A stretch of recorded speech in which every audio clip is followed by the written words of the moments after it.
আজি মই আপোনালোকৰ ওচৰলৈ এটি সৰু কাহিনী লৈ আহিছোঁ।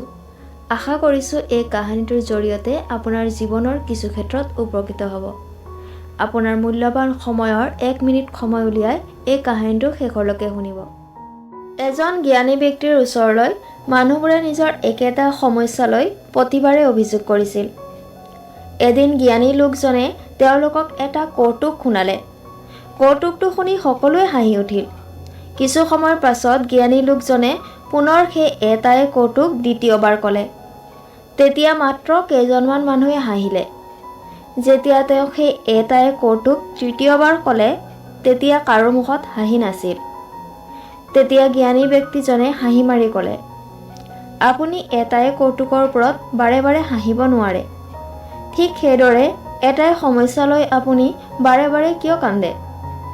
এই কাহিনীটোৱে আমাক এইটোৱে শিকায় যে চিন্তাই আপোনাৰ সমস্যাৰ সমাধান নকৰে, কেৱল আপোনাৰ সময় আৰু শক্তি নষ্ট কৰে।